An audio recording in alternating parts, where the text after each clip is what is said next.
E aí pessoal, bom dia, paz do Senhor, tudo bem com vocês?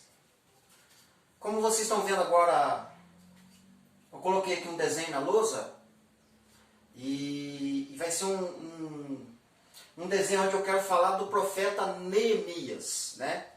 Inclusive é um estudo já que tem muito tempo que eu estou devendo. Eu já fiz alguns posts tanto na página Efraim, né, do Facebook, quanto no próprio Facebook.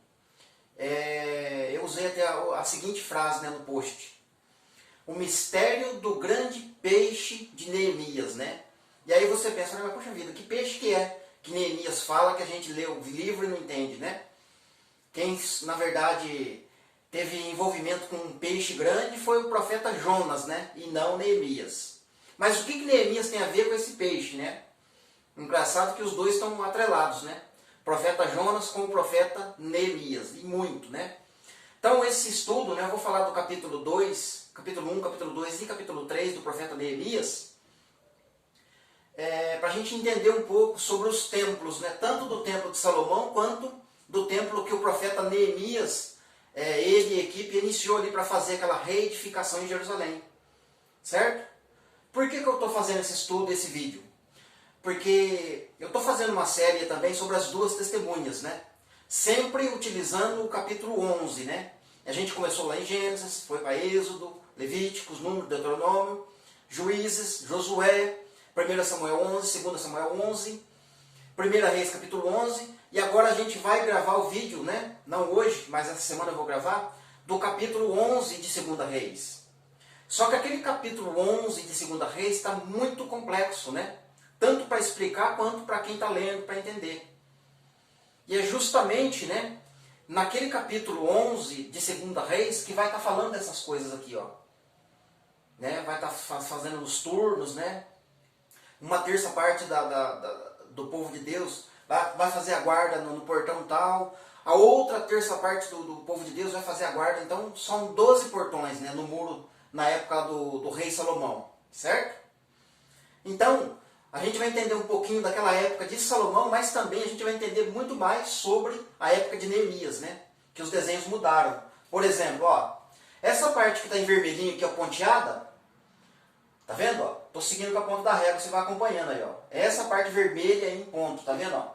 Isso aqui, ó, é o desenho, né, do antigo muro na época de Salomão, na época de Davi, tá? E aqui dentro, nesse quadradinho, é o templo. Tanto da época de Salomão, quanto da época do profeta Neemias. Aqui é o templo, nesse quadrado. Esse outro desenho aqui que você está vendo, ó, em roxo, né? Não sei se está dando para identificar as cores aí, né? Em roxo, que está em formato de um peixe, né? Parece um peixe, né? Ó, tá vendo?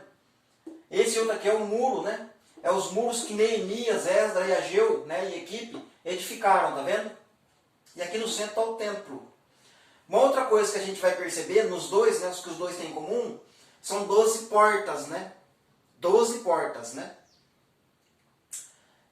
Na verdade, eu cometi um erro no desenho do muro de Salomão, mas você vai entender aqui na hora que eu estiver falando, ó. Portão número 1, portão número 2, portão número 3, portão número 4, número 5, número 6, portão número 7, portão número 8, número 9, 10, 11 e 12, certo? Na época de Salomão, são 12 portas, né? Representa cada porta dessa uma tribo, né? Então aqui o Senhor Deus está mostrando que lá em Apocalipse ele vai mostrar isso na Nova Jerusalém, né? São 12 portões com 12 pedras, 12 apóstolos, representando as 12 tribos e por aí vai, né? Um monte com o número 12. O único equívoco que eu cometi aqui nesse desenho do muro do profeta, do rei Salomão, é que na verdade não são 12 portões nos muros, e sim 10, né? São 10 portões nos muros e tem 2 portões no templo, que vai totalizar 12, tá? Então eu errei nessa parte aqui, ó. Tá vendo que eu coloquei os números só nos muros, né? E eu me esqueci do templo, que são 2 portas, uma porta para o lado do norte e uma porta para o lado do sul, tá? Mas aqui já no desenho, no rascunho que o profeta Neemias recebeu, a gente já consegue identificar melhor o equívoco, né, que eu cometi no desenho da parte do rei Salomão. Então tá aqui, ó, Neemias, né? portão de número 1, portão de número 2, 3, 4, né? 5, número 6, número 7, número 8, número 9, número 10, número 11 e número 12. Tá? Isso aqui é uma introdução, tá? A gente vai falar bastante dos desenhos aqui, inclusive do nome. Cada porta dessa, cada portão desse tem um nome, né? E os nomes mais conhecidos que você vai ver é o portão das ovelhas, né? Que é esse aqui, ó, portão das ovelhas, que Jesus é o portão das ovelhas, tá? Esse é o mais conhecido que você conhece. Os outros estão nos profetas, estão nos salmos, em vários lugares, né? E a gente vai falar de alguns deles, né? Não todos, porque não dá, senão o vídeo nem sei quantas horas daria para poder falar de todos eles, né? A gente tinha que passar em vários lugares na Bíblia. E aí eu acho que ficaria muita informação e talvez ia ficar um pouco confuso, né? A gente vai fazendo isso aos poucos. Uma outra coisa interessante, né, que a gente vai falar, é que Jesus entra por essa porta e sai por essa, ó. Ele entra pela porta das ovelhas e sai pela porta do peixe, né? E essa porta do peixe é sugestiva, né? Se você virar o desenho nessa posição assim, você vai ver que isso aqui é a boca do peixe, né? É o desenho do peixe, e isso aqui é a boca do peixe, né? Isso vai te fazer lembrar do profeta Jonas. Jesus entra pela porta das ovelhas e sai pela porta do peixe. Como Jonas foi cuspido, né? O peixe vomitou o profeta Jonas, né? Então a gente vai falar disso com mais detalhes, né? Daqui a pouquinho. Mas antes a gente precisa fazer uma leitura no capítulo 2 do profeta Neemias, para ver quais são as instruções que ele recebeu para estar fazendo isso aqui, né? Esse desenho aqui. Não foi ele, né? Ele foi entregue para ele. Esse desenho que vocês estão vendo, os dois na verdade, esses dois desenhos que vocês estão vendo na lousa, eu peguei da Bíblia João Ferreira de Almeida, né? Na página, no capítulo 2 da página, né, da Bíblia, tem alguns desenhos, né? Sempre a Bíblia está mostrando, ali o tradutor colocou, né? Então eu peguei, né? A fonte minha é o tradutor, né? João Ferreira de Almeida, né? Então eu não posso dizer para vocês que foi exatamente isso que o profeta Neemias recebeu, né? Eu estou colocando aqui os créditos, né, no João Ferreira, né? Que foi o tradutor, né? Mas ele deve ter pego de algum lugar, né? Ele não ia criar um negócio desse ou copiar alguma coisa desse tipo à toa, por nada, né? Eu acredito que ele teve instruções, sim, né? Que ele pegou em materiais mais antigos, né? Para poder estar colocando esse desenho para a gente entender, né? E quando você vai ler o capítulo 2 e o capítulo 3, você vai chegar à compreensão disso também, né? Tá certo, meus queridos? Agora a gente vai para a leitura do capítulo 2 do profeta Neemias e depois a gente vai voltar aqui para entender realmente o que Deus deu de instrução para o profeta Neemias acerca desses muros, acerca dos portões, né? E acerca do próprio Cristo, né? Porque fala muito de Cristo no profeta Neemias. Amém? E lembrando que tudo isso é para a gente entender a parte de número 11 de 2 Reis, capítulo de número 11 também. Que a gente vai falar das duas testemunhas lá, que está englobando tudo isso aqui que a gente está falando. Beleza? Então vamos para a leitura. E aí, então, queridos, como a gente estava na lousa, a gente viu lá um pouquinho sobre o rascunho, né, o desenho do templo, né, dos muros de Jerusalém a serem reedificados. E como eu falei que a gente ia fazer uma leitura do capítulo 2, eu quero pegar, na verdade, o último verso do capítulo 1, e aí a gente entra para o capítulo 2 com o entendimento também na mente, já apontando para Cristo, né? Verso 11 do capítulo 1. Ele está fazendo a oração, né?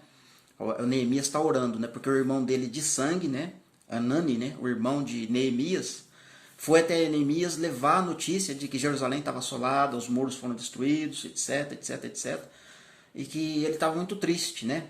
Então Neemias, né, chorou, orou, jejuou. Então ele estava apresentando aqui uma parte da sua oração e contando o testemunho dele, né? Na época que o irmão dele foi fazer uma visita para ele.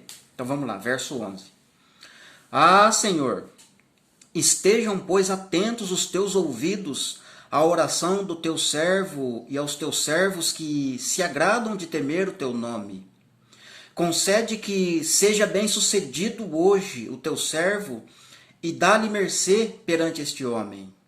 Nesse tempo, eu era copeiro do rei, né? Então Neemias era copeiro do rei Artaxerxes, né? Eu não lembro se esse Artaxerxes agora é pai do Assuero, né? Que era a época do rei do rei na época de Esther, ou se ele era filho, né? Sei que os dois têm um grau de parentesco, aí, pai e filho, né? Assuero e Artaxerxes. Amém? Então vamos entrar para o capítulo 2 agora. No mês de Nissan, no ano 20º do rei Artaxerxes, uma vez eu posto o vinho diante dele, eu o tomei para oferecer-lhe e o dei. Ora, eu nunca antes estivera triste diante dele. Então, Neemias era encarregado do vinho, ele trabalhava com vinho na presença do rei, né? Então isso já é uma tipologia, uma figura de Jesus Cristo, né? Servindo vinho no reino milenar do seu Pai, né? Jesus vai ser o homem do vinho, né? Tá certo? Lá nas bodas, os banquetes, né? Então vai ter muito vinho, né? E vinho é figura de alegria, né? Versículo de número 2. O rei me disse: por que estás triste o teu rosto, se não estás doente? Tem de ser tristeza do coração. Então temi sobremaneira. Versículo de número 3. E lhe respondi: viva o rei para sempre.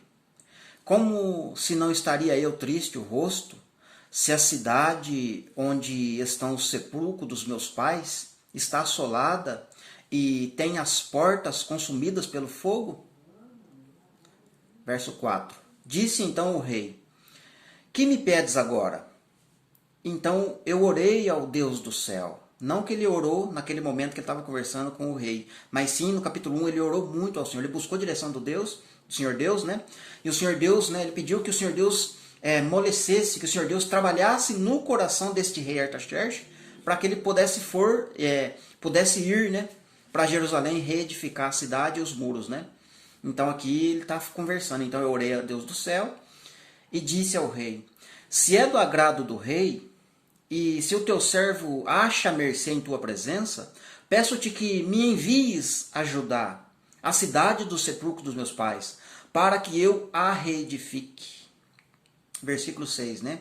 Então o rei, estando a rainha assentada junto dele, me disse: quanto tempo durará a sua ausência? E quando voltarás? Então você percebe que esse rei tem uma rainha, né? Lembra daquela passagem que o apóstolo Paulo fala? Na lei está escrito também, mas o apóstolo Paulo chama isso de Cristo e a igreja, né? Um mistério, né? Porque o homem deixará seu pai e sua mãe e unir-se-á com a sua mulher, né? E ambos se tornarão uma só carne, né? Então esse contexto aqui está mostrando o pai e a mãe, né, perguntando para o filho, né? Quanto tempo você vai ficar fora da nossa presença? Quando é que você vai voltar?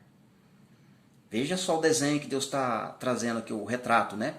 Que Deus está mostrando para a gente, através do profeta Neemias. Aprouve-me ao rei enviar-me, e eu marquei certo prazo, né? Então ele deu um prazo para o rei. E ainda disse ao rei: se ao rei parece bem, deixe-me cartas para os governadores da além do Eufrates, para que me permitam passar entre Judá. Verso 8.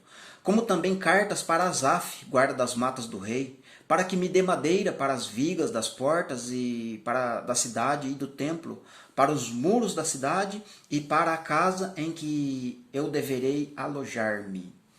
Então, ele está pedindo cartas para o rei Artaxerxes, né? Me mandam alguns documentos aí, para que vou atualizar aqui a conversa, né? Para que a guarda florestal, né? O meio ambiente, permita eu tirar madeira do mato, né? Para poder fazer as edificações necessárias, tanto no templo quanto na cidade e nos muros. E também madeira para a própria casa que eu vou me alojar. Então Neemias ia alojar numa casa, né? Mas se essa figura de Neemias é Cristo, Cristo vai morar numa casa, entende? E essa casa, né, vai ser trabalhada ou vai ser edificada sobre madeiras, né? Você lembra lá da cruz, né? Foi utilizado 2 pedaços de madeira, né? Vamos lá, verso 9.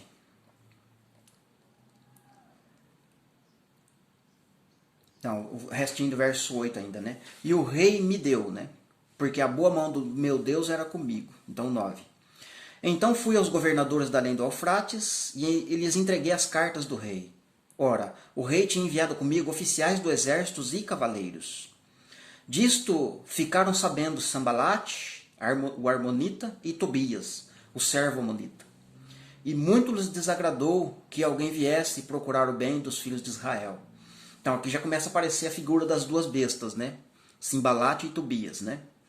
As duas bestas que vão conseguir parar essa edificação em certo ponto, né? Assim como o Apocalipse mostra, né? A edificação dando uma parada lá, né?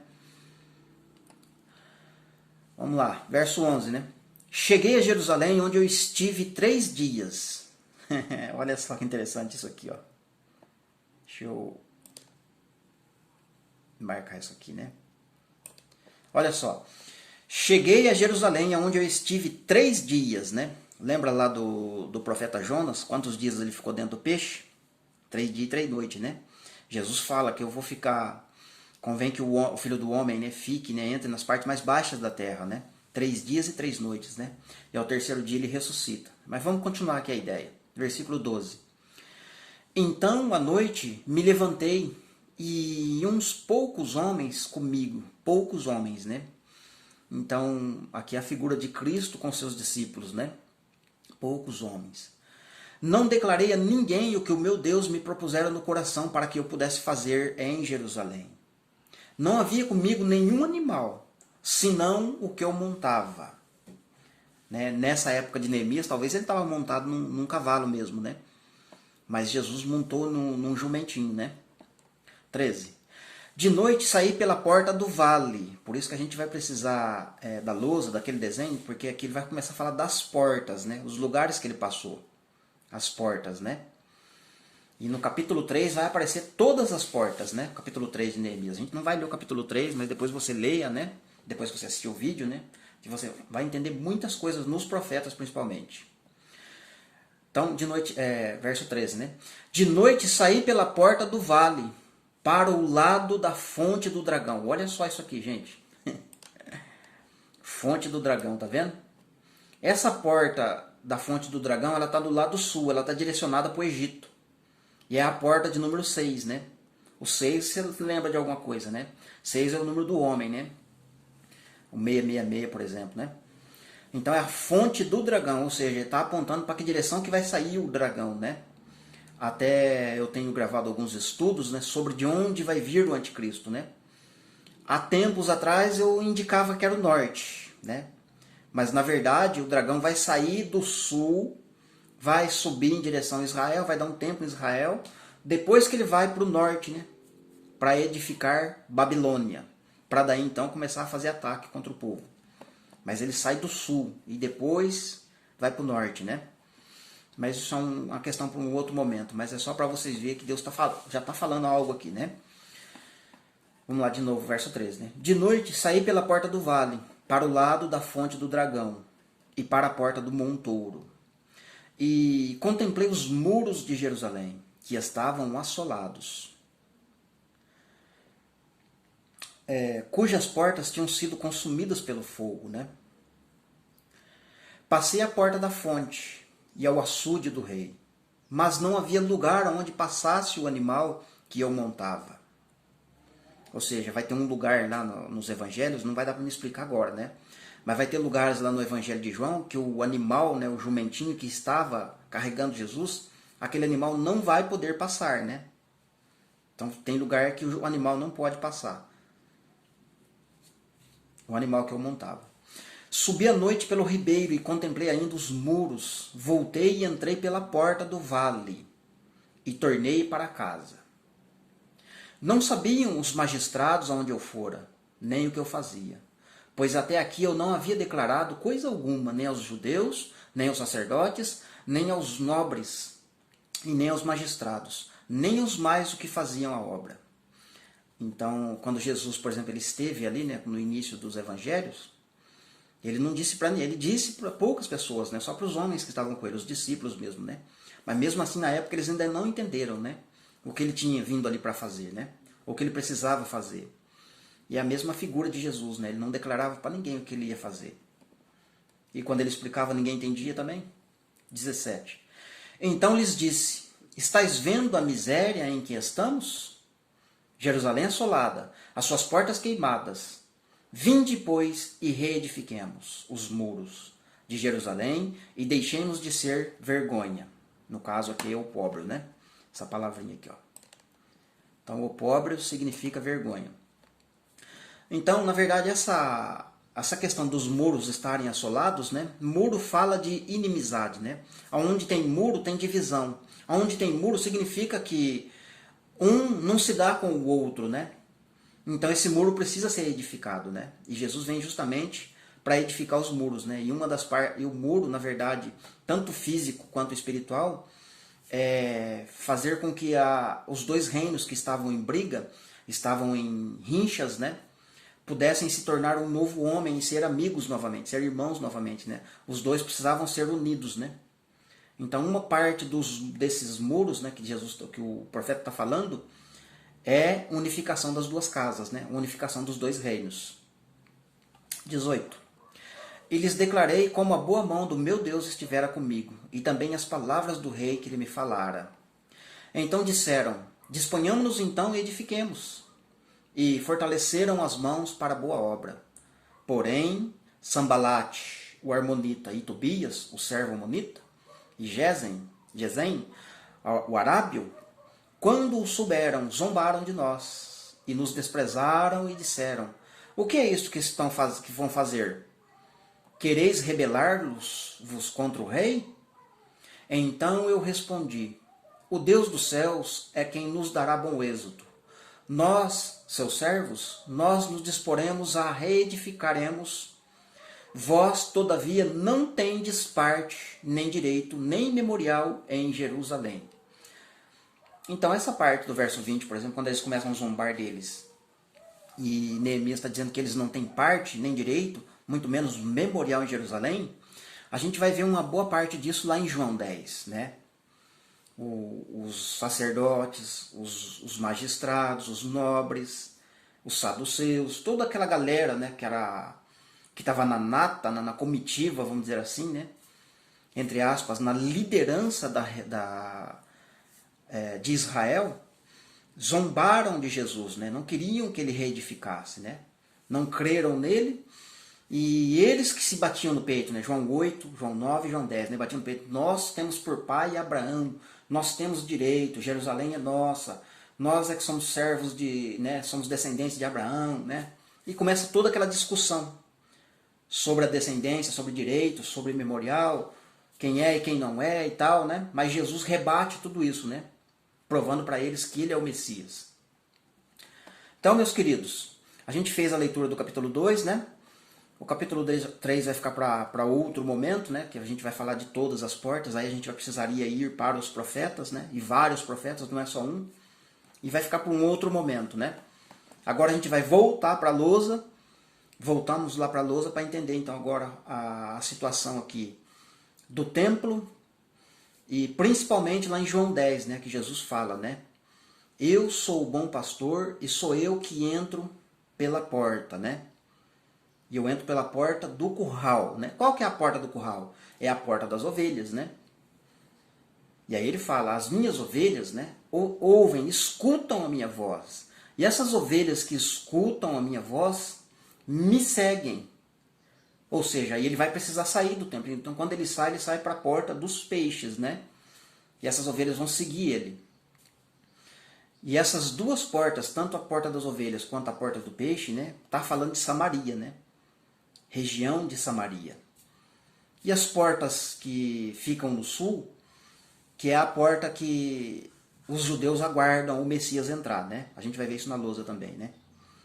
Por causa daquela profecia de Zacarias, né? Ele virá com os redemoinhos do sul, no mesmo capítulo, né? Capítulo 9, né? Aí vem seu rei, ele vem montado num jumento, numa cria de jumento. E no finalzinho da profecia vai falar que ele vem com os redemoinhos do sul. Jesus nasceu no sul, né? Em Belém. Interessante, né? Ele nasce em Belém, mas ele não entra pela porta do sul, né? Ele entra pela porta das ovelhas, ele dá a volta lá por cima. E isso quebrou as pernas dos judeus, né? Falando, esse não é o Messias, ele não entrou pela porta do sul, né? Tanto é que a porta do sul está de pé até hoje, né? Lá no muro, lá, né? Ali próximo ao Muro das Lamentações, né? Tem uma região ali, um lugar ali que está guardado ali, né? Ali ninguém mexe, né? Naquela porta, porque aquela porta está sendo guardada pro Messias entrar por ali, porque ele vai vir do sul, né? Lembra da fonte do dragão? Então, eles aguardam o Messias entrar pelo sul, né? E Jesus entrou por cima, né, pelo norte. Então, uma das coisas que não deixou eles crer que é o Messias é porque ele entrou pela porta errada no conceito deles. Mas isso a gente vai ver agora na lousa, tá certo, meus queridos? Vamos para lá. E aí, galera, então como a gente estava falando, a gente fez a leitura do capítulo 2 e agora a gente vai dar uma olhada aqui mais de perto, então, nas portas, né? Como na introdução eu já falei dessa parte vermelha que refere-se ao Templo de Salomão, essa parte aqui a gente não vai falar agora, certo? Então a gente vai se utilizar só dessa parte aqui agora, ó. O foco vai ser aqui, ó. Tá nesse outro desenho, tá? Que é um formato de um peixe, né? Parece um peixe, né? Por isso eu chamo de mistério do peixe Neemias, né? O grande peixe Neemias. Então vamos começar pela porta número 1, que é o portão das ovelhas. Então as ovelhas entram por este portão. As ovelhas entram por este portão e vai para o templo, né? Se alimentam, que aqui é o curral, né, das ovelhas. Né? Lembrando que esse templo, né? Esse templo futuramente se transforma em espiritual, né? O próprio Cristo, tá? Esse desenho é o último, né? Ageu fala, né? A glória da segunda casa será maior, né? A glória da segunda e última casa será maior do que a da primeira. A primeira casa é o templo de Salomão, né? A época de Salomão. Segunda casa é a época de Ageu, Esdras, Neemias e equipe, né? E aqui está o templo. E tudo isso aponta para Cristo. Quando Cristo ressuscita, já não necessita mais de templo feito por mãos humanas, prédio, né? Então tudo isso converge em Cristo, né? Então o próprio templo é Cristo. Por isso que Deus vai trabalhar só com duas portas, né? Falando aqui das duas casas, duas testemunhas e etc, né? Muito bem. Então a gente tem porta das ovelhas, a porta número 1. João capítulo 10, né? Eu sou o pastor que entro pela porta. Aquele que entra por outra porta, por outra parte, esse não é pastor, é ladrão e salteador, né? Ou seja, muitos vão entrar por outras portas. Inclusive a porta de número 6 aqui, ó, que é a porta da fonte do dragão. Essa é a porta do sul. Essa porta ainda está sendo fechada e lacrada, né? Para esperar o Messias entrar. O Messias vai entrar por aqui, ó, pelo sul, né? Então essa aqui é a porta das ovelhas. Jesus, né? Evangelho de João, capítulo 10. O bom pastor, né? Depois a segunda porta é a porta da guarda, né? Essa porta da guarda vai ser falada muito lá em 2 Reis, capítulo de número 11, que a gente vai gravar o vídeo sobre as duas testemunhas, né? Porta da guarda. Depois tem a porta oriental, né? Depois tem a porta dos cavalos, né? Tudo isso tem significados nos profetas, né? Que vão nos arremeter para o Apocalipse. Depois tem a porta das águas, né? A porta da fonte do dragão. Depois tem a porta do montouro, porta do vale, depois a porta velha e por último, né, a porta do peixe. E claro, tem as duas portas aqui, ó, norte e sul, né?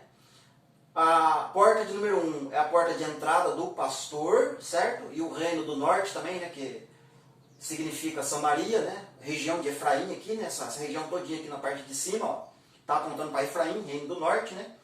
Então o bom pastor entrou por aqui, certo? Ele é a porta. Ele entra e ele sai pela porta do sul, tá vendo? Ele entra por essa porta, acho que é Ezequiel que fala. Não me recordo bem aqui, né? Ele vai entrar por essa porta e vai sair pela porta do sul. Só que ele não vai descer para baixo para o sul, ele vai sair pela porta do peixe. Ou seja, ele entra no templo, né? Que nem, por exemplo, quando ele vai para Jerusalém lá, né? Que ele passa em Betânia e tal. É a entrada triunfal em Jerusalém. Ele entra por aqui, expulsa os cambistas do templo, né? E vai de novo em direção ao norte, né? Ele não vai para o sul, né? Ele vai em direção do norte de novo. E depois ele vem para ser crucificado em Jerusalém, né? Para morrer. Então essas duas portas são principais, né? As duas portas que apontam para duas casas, apontam para duas testemunhas, né? Que ele vai entrar vivo por aqui e vai morrer, né? Ele entra, morre em Jerusalém e sai por aqui, certo? Sai por aqui para fazer a comissão, para a gente, naquela parte que ele começa a falar de Atos lá, né? Atos 1 a seguir, né? Que ele dá as últimas instruções para os discípulos, né? Lembra quando o anjo aparece com a Maria? Olha, Ele já tinha falado para vocês, ele ressuscitou, não está mais aqui, mas ele já tinha falado para vocês que ele iria encontrar com vocês na Galileia, né? Ele está lá na Galileia, ele vai ver vocês lá, pode ir para lá que ele vai estar lá, né? Ou seja, então ele saiu por aqui e foi para Galileia, para encontrar com os discípulos, né? Inclusive lá no Evangelho de João, capítulo 21, mostra isso, né? Ele falando com Pedro, né? Você me amas, Pedro, tal, etc, etc. Todo aquele contexto. Muito bem. Então, meus queridos, essas portas, né, que eu estava falando antes, essas portas são muito importantes da gente entender nos profetas, né? O profeta Sofonias, por exemplo, vai falar da porta do peixe, né? Essa porta aqui, ó. E quando é que ele fala, e o que está acontecendo nesse momento que o profeta Neemias está citando, né? Houve-se um grito, né? O grito lá da parábola das 10 virgens. Desde Dan até Berseba, né?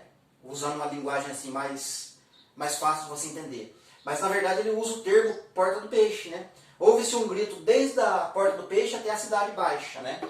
Que é a região de Berseba, finalzinho lá, né? Houve-se um grito desde a porta do peixe, né? Apontando para Samaria, Dan lá em cima, até a cidade baixa, né? Então Sofonias está falando um pouco da porta do peixe, né? E é contexto de grande tribulação.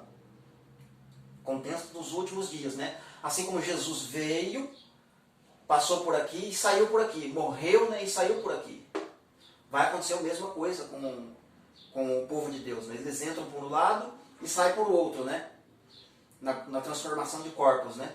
É claro que é uma figura mais complexa de entender, mais difícil de se entender, mas futuramente a gente vai falar com mais profundidade sobre isso, tá? A mesma coisa que aconteceu com Cristo tem que acontecer conosco, né? Tanto no literal quanto geograficamente falando, né? Tem um sentido geográfico também, beleza?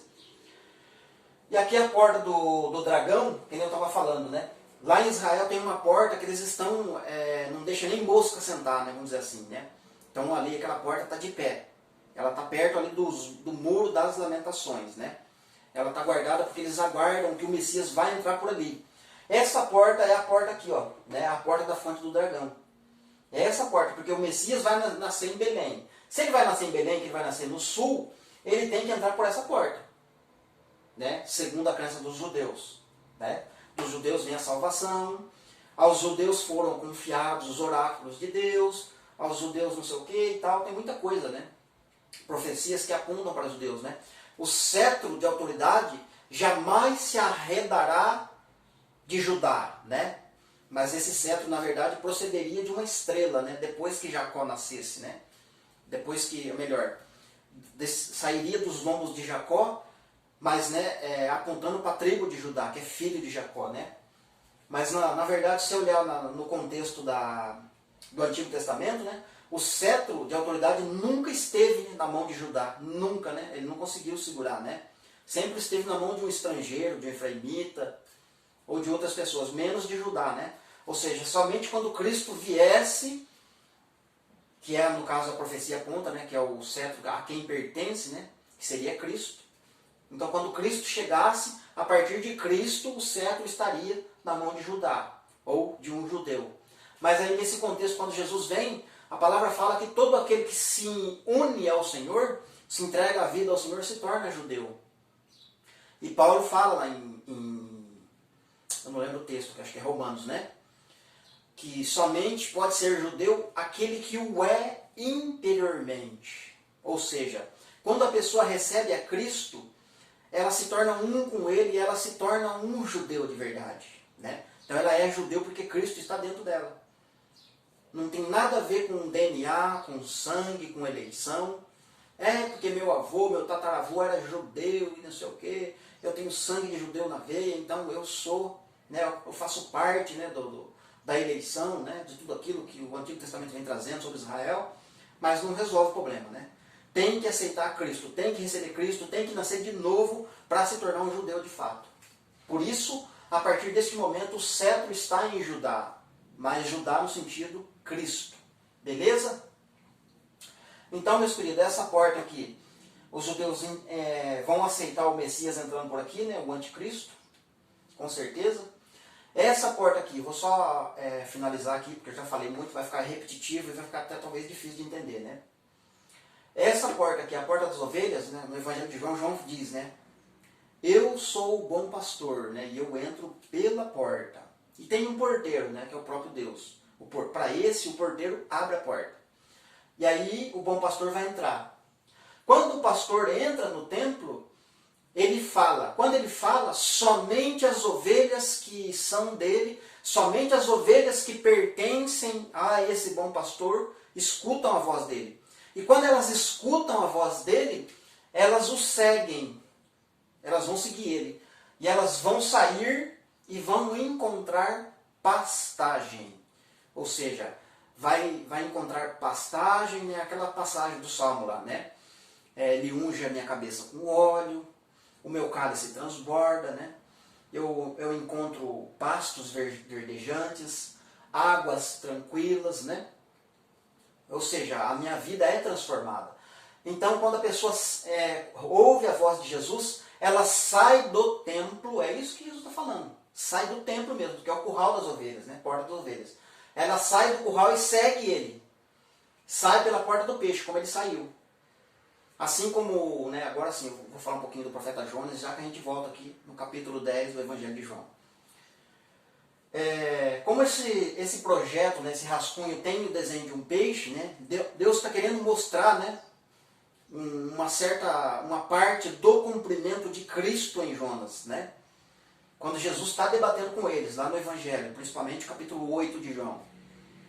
Nós temos por pai Abraão, nós somos descendentes de Abraão, você não tem nem 50 anos, como que você viu Abraão? Né? E Jesus fala, antes que Abraão existisse, eu sou.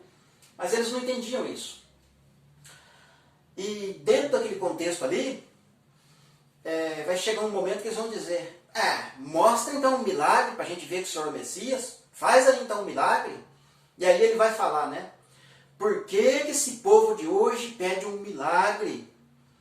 Nenhum milagre será dado para esse povo, senão o milagre do profeta Jonas, que o filho do homem, assim como o profeta Jonas esteve 3 noites e 3 dias no ventre de um grande peixe, assim o filho do homem estará no ventre, né, no seio da terra, né, por 3 dias e 3 noites. Né? Então ele entra, né, entra nessa região aqui no templo e em Jerusalém também ao mesmo tempo, né?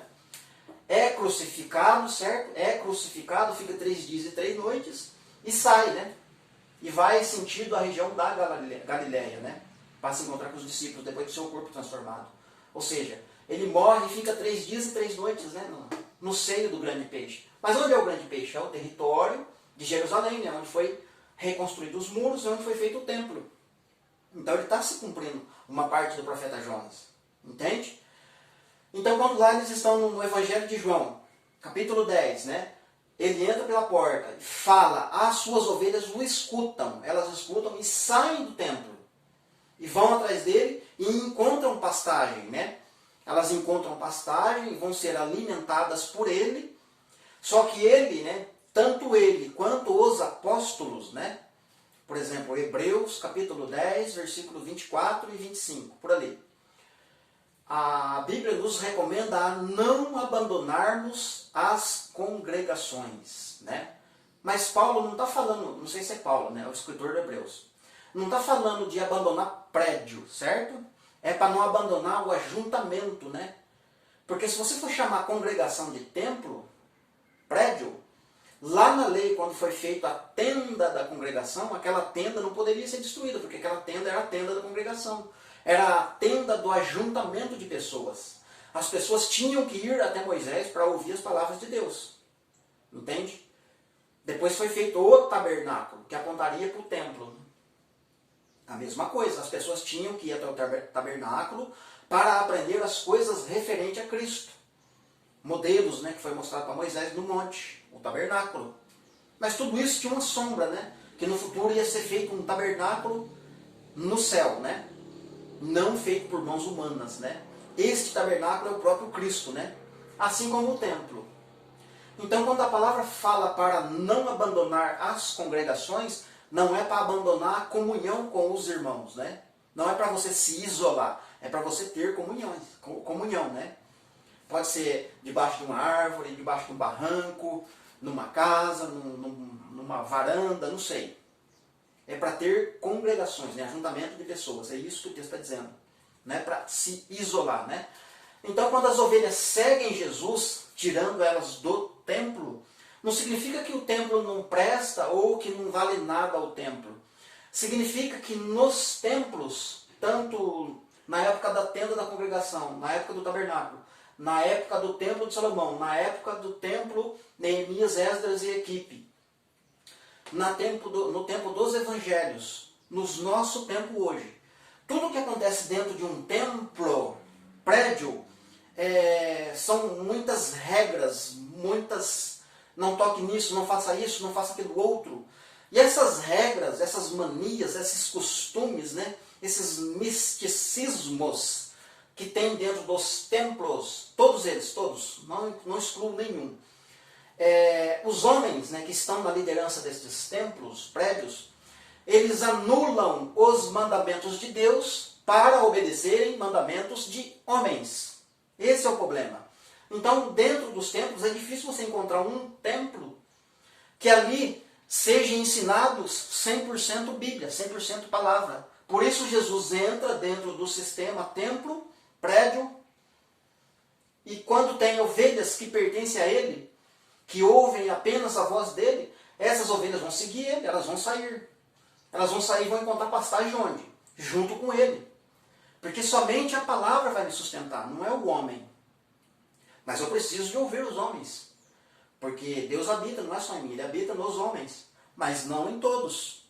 Então, quando eu ouço outras pessoas falando da palavra, essa mensagem, né, vai entrar no meu coração. Só que se eu pertenço àquele grupo de ovelhas que pertencem a Jesus, não precisa de mais do que 5 minutos para ouvir outra pessoa falando, você já vai entender, vai ter um sensor que vai falar para você, opa, tem algo errado ali. Opa, está saindo alguma coisa diferente ali, né? Ali não é ovelha, né? Ali não é o pastor que está falando. Entende?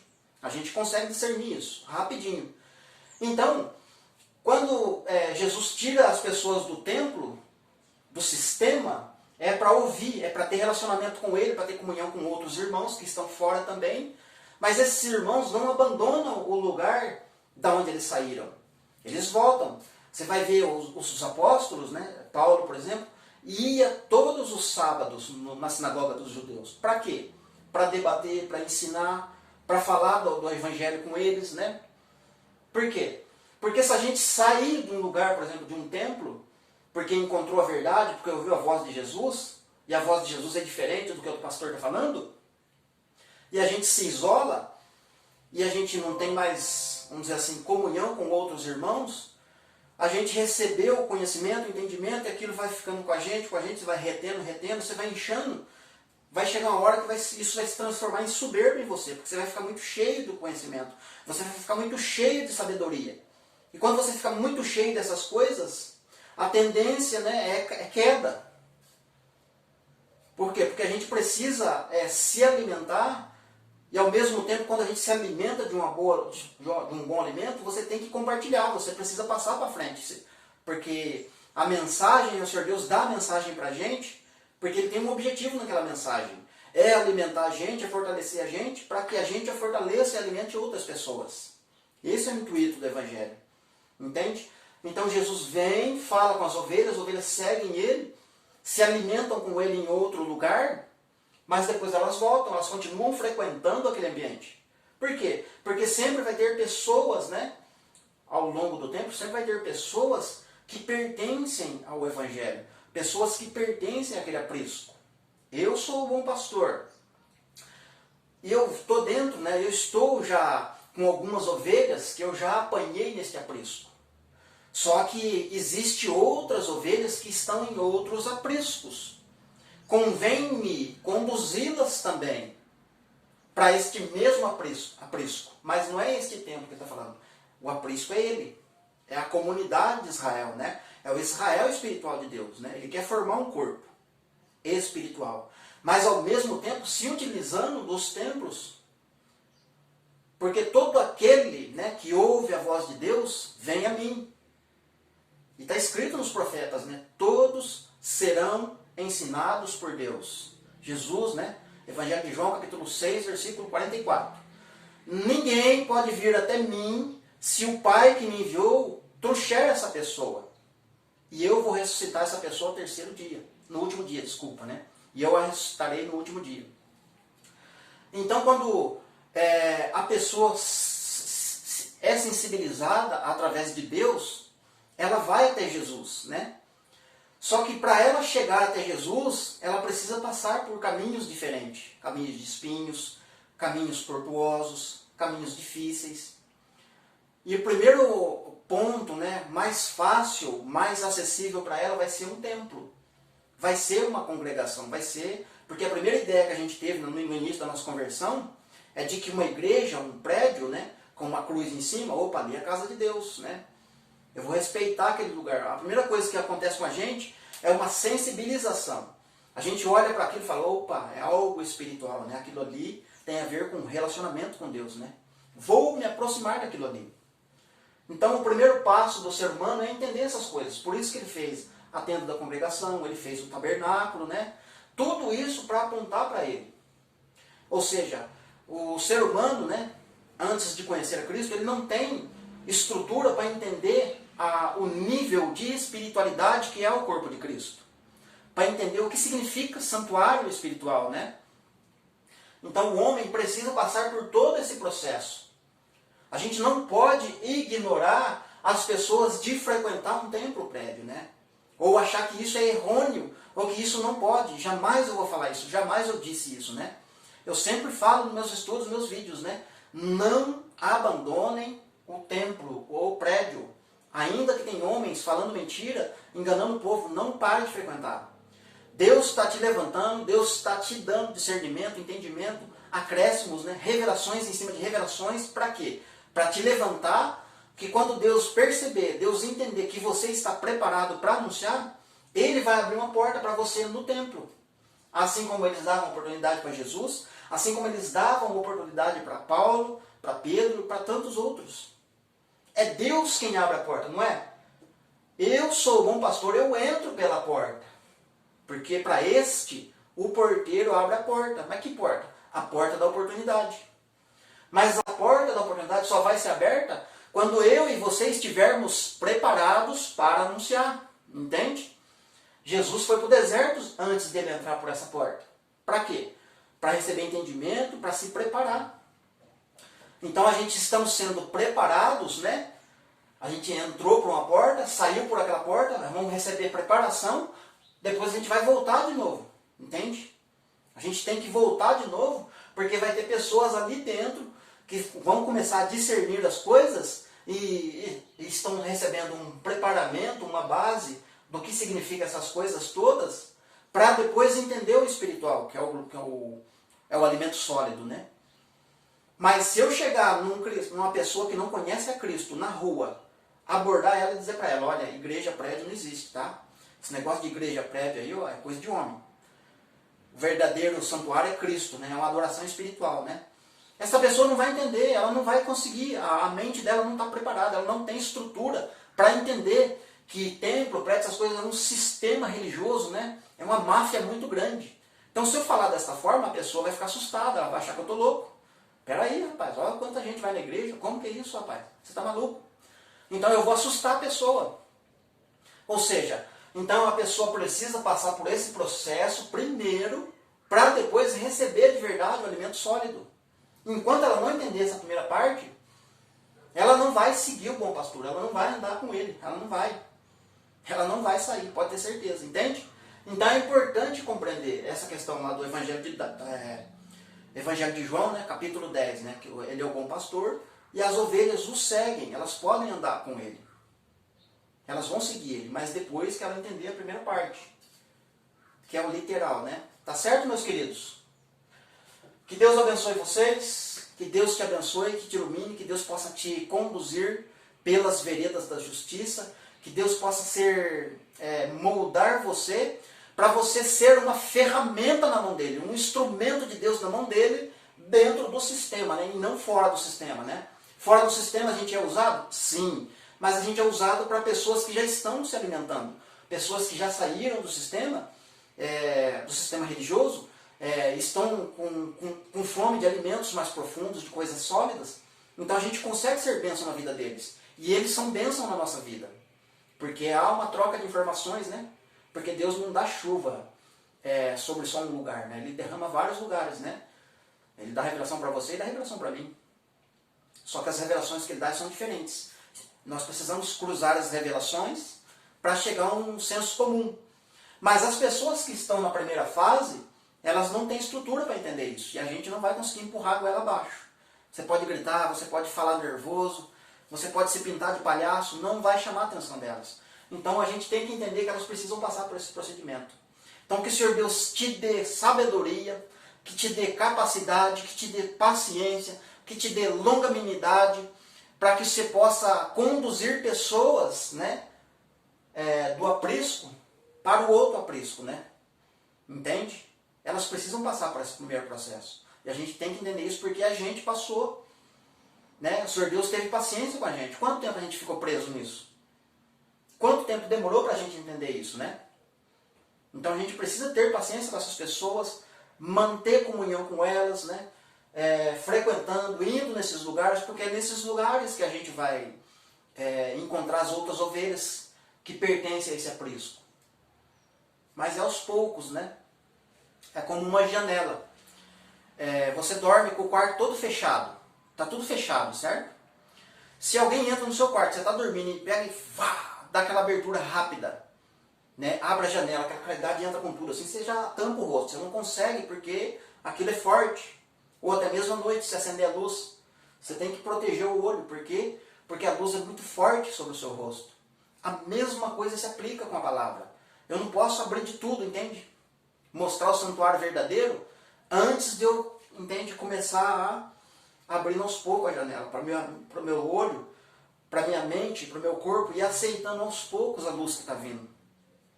Entende? A gente tem que entender essas coisas. Amém, meus queridos? Que Deus abençoe. Sendo possível, você vai compartilhar o vídeo. Se não for possível compartilhar o vídeo, compartilhe a mensagem. E que Deus possa nos abençoar para que a gente possa continuar trazendo estudos, edificações e também alimento sólido. Tanto para quem já está estudando, mas um alimento também não muito sólido, mas que de uma certa forma a gente consiga tocar em outros públicos. Amém? Queridos, antes de eu finalizar o vídeo, eu quero deixar um recado para vocês, né? Um recado aqui. Eu estava conversando com o irmão Igor Guerreiro, né? Sou inscrito no canal dele, ele é inscrito no meu canal. E tem outros irmãos, né, que a gente acompanha de vez em quando. Tem uma garotada aí se levantando na área do estudo, né? Uma garotada aí. Eu não vou nem colocar nomes, né? Porque eu tenho medo de esquecer de algum, né? E aí a gente causar uma certa mágoa no coração, né? Então a gente vai começar a fazer um trabalho de divulgação de canais, né? Mas de canais que estão começando agora, tá certo? A gente vai fazer lives, entrevistas, bastante trabalhos com os canais que estão começando agora, principalmente a garotada, né? A juventude, né? Porque a juventude, né, de uma certa forma, né, ela é mais atacada, né, por Satanás, né? Muito mais atacada, né? E a gente está vendo, né? Deus nos deu sabedoria, né? O Senhor Deus nos fez enxergar a garotada que está chegando aí para estudar e trazer ensino. A gente não pode fazer vista grossa com isso, né? A gente não pode permitir que eles venham ser desanimados, né, pelo cansaço, porque esse trabalho que a gente está fazendo é árduo. Só quem grava vídeos, grava estudos, né, sabe quanto coisa a gente precisa sacrificar para poder estar aqui, né, gravando, falando dessas coisas, né? Então a gente sabe disso. E a garotada está se levantando aí. E a gente quer fazer um trabalho com esses garotos aí. Não só com garotos, pode ser pessoas da terceira idade também, que vai ser garoto pra gente do mesmo jeito, né? Mas é mais uma garotada aí que está se levantando e a gente quer ajudá-los, né? A gente quer usar a nossa vida, a gente quer de uma certa forma criar um vínculo mesmo, uma comunhão mais próxima com esses garotos, gravar junto com eles, fazer live junto com eles, divulgar os canais, né? Então a gente vai fazer isso a partir de agora, né? Ontem a gente estava conversando, né? Hoje eu já estou gravando, já estou falando. Então eu já vou começar a deixar aí pelo menos 2 links na descrição deste vídeo de 2 garotos, né, que estão estudando, tá? E cada vídeo a gente vai colocando aí, a gente vai trocando informações e vem falando para que os inscritos dos canais se conheçam também, né? E assim a gente vai trocando inscritos, né? E o objetivo é fazer os canais crescerem junto, né? Para ninguém ficar com 100 mil inscritos e o outro com 20 inscritos, né? Um com 500, outro com 5 mil. E não que isso atrapalhe, mas na verdade é que a gente quer que esses garotos que estão começando agora não se percam, né? O principal objetivo, né? Para eles não se desanimarem, para eles manter firme, né, nessa posição de fé, que é difícil, né, nessa área de ensino, porque a gente é muito atacado nisso, quando a gente se levanta para falar dessas coisas profundas, dessas coisas que a gente está falando. Então essa garotada, né, não só garotada, como tem homens ou até pessoas da terceira idade se levantando para falar dessas coisas, a gente vai dar um apoio, a gente vai ajudar, a gente vai abraçar, a gente vai estar junto, para que as pessoas também vejam que a gente estamos junto, não é só através do estudo, que a gente estamos falando de amor, amar o próximo, apoiar, ajudar aqui, acolá e tal, né? Mas sim a gente fazer isso na prática mesmo, tá? Para as pessoas verem que a gente estamos tendo comunhão, que a gente estamos junto aí, né? Que a gente não estamos fazendo vista grossa, muito menos menosprezando, né? Aquele irmãozinho lá não conhece muito, não. Ó, aquele outro já conhece, né? Opa, aquele lá tem sabedoria. Ou aquele lá tem dom de... Nada disso, né? A gente sabe que o Senhor Deus deu um dom para cada um, repartido de maneira para trazer equilíbrio, né? E não para trazer desavença ou descontrole na área dos estudos. Tá certo, queridos? Que Deus te abençoe e até o próximo estudo, em nome de Jesus.